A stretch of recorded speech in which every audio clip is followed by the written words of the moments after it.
युधिष्ठिर बोले कि हे भगवान, अश्विन मास की शुक्ल पक्ष की एकादशी का क्या नाम है तथा उस व्रत के करने से कौन से फल मिलते हैं, सो सब कहिए। उस पर श्री कृष्ण भगवान बोले कि हे राजन, आश्विन मास की शुक्ल पक्ष की एकादशी का नाम पाशाकुंसा है। इसके व्रत करने से समस्त पाप नष्ट हो जाते हैं। इस एकादशी के दिन मन वांछित फल की प्राप्ति के लिए श्री विष्णु भगवान की पूजा करनी चाहिए।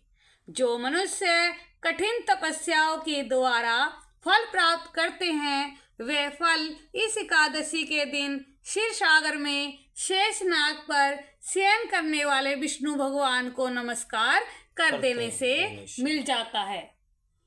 जो मनुष्य शंख चक्रधारी विष्णु भगवान की शरण में जाता है, उसे यम यातना नहीं मिलती।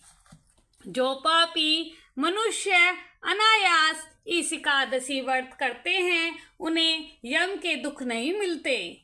जो विष्णु भक्त शिव जी की निंदा करते हैं अथवा जो शिव भक्त विष्णु भगवान की निंदा करते हैं, वे दोनों नरक को जाते हैं। इस 1000 अश्वमेध यज्ञ और 100 राजसूय यज्ञ का फल इस एकादशी के व्रत के फल के 16वें हिस्से के बराबर भी नहीं होता। अर्थात एकादशी व्रत के समान संसार में अन्य दूसरा व्रत नहीं है। एकादशी के समान विश्व में ऐसी पवित्र तिथि नहीं है।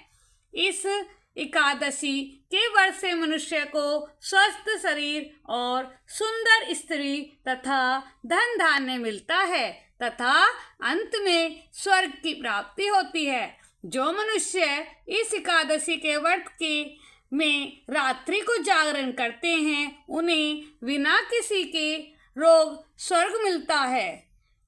जो मनुष्य इस एकादशी का व्रत करते हैं, उनके मातृपक्ष के 10 पुरुष, पितृपक्ष के 10 पुरुष और स्त्री पक्ष के 10 पुरुष विष्णु का वेश धारण करके तथा सुंदर आभूषणों से युक्त होकर गरुड़ पर सवार होकर विष्णु लोक को जाते हैं। जो मनुष्य एकादशी के दिन भूमि, गो, अन्न, जल, उपनाह, वस्त्र, छत्र आदि का दान करते हैं, उन्हें यमराज के दर्शन नहीं मिलते। दरिद्री मनुष्य को भी यथाशक्ति कुछ दान देकर कुछ पुण्य अवश्य ही पैदा करना चाहिए। जो मनुष्य तालाब,